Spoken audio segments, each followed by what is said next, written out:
So there is some really disturbing information that's come to light regarding that 6-year-old allegedly who shot his teacher in Virginia.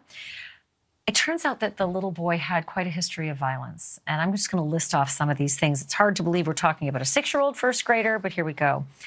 Apparently, the list contains the fact that he constantly cursed at staff and teachers. He tried to whip students with his belt. And in 2021, choked another teacher, quote, until she could not breathe.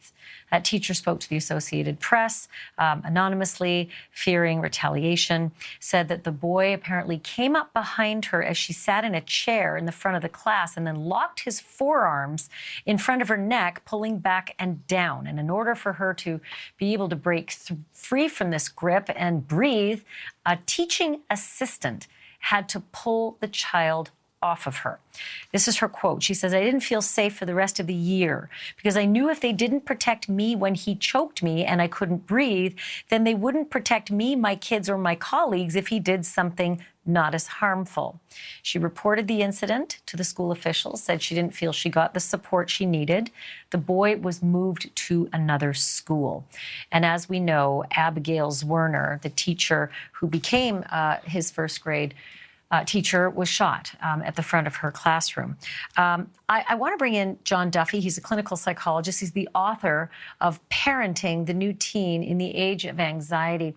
Dr. Duffy, there's so many things that it's hard to believe I'm talking about a child this age, but I do want to list off a couple of other things that have to do with this child, other incidents. Teachers say that in the past he threw furniture, he barricaded classroom doors, he threatened to light a teacher on fire and watch her die. We're talking about a 6-year-old who's barely got enough history to be past toddling. How is this possible that this is a child who could be in a typical school?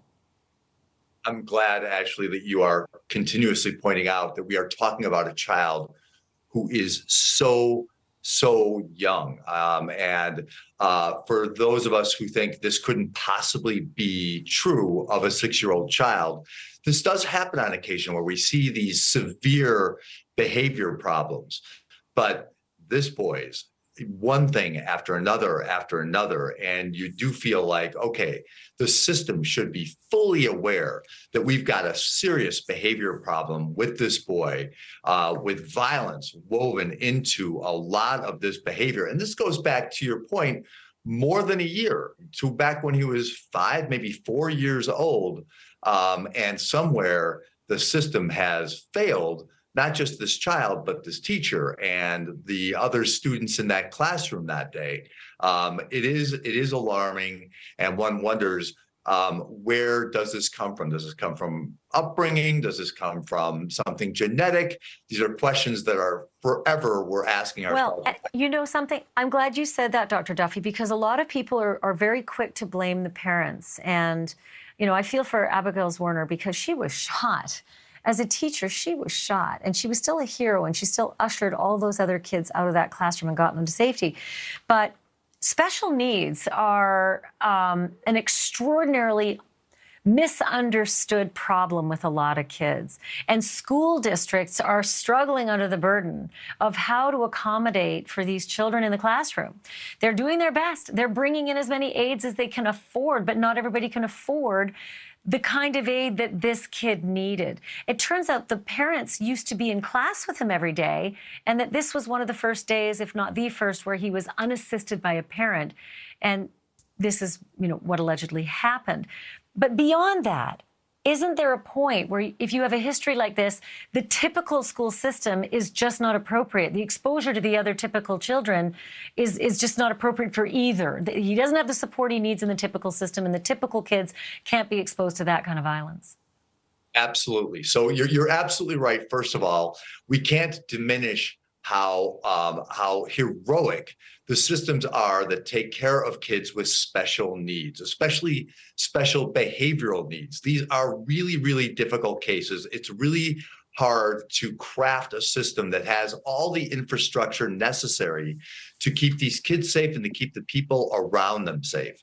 That said, you're absolutely right, Ashleigh, that a lot more needs to be done in circumstances like this. If there is a system in place, for example, if a parent is with a child every day, which is an extreme measure, this hardly ever happens in any school district anywhere in the country.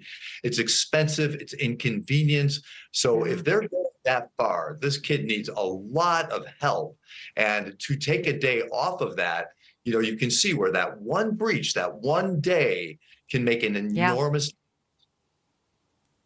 Yeah, I mean, and again, to blame the parents, that is far too quick. There's a lot more to this. You and I need an hour, Dr. Duffy, to go over this and to talk about this because it's so important in today's day and age. But thank you. I have to wrap it there. Thank you for watching. Go to newsnationnow.com to find NewsNation on your television provider. And don't forget to click the red subscribe button below to get more of NewsNation's fact-driven, unbiased coverage.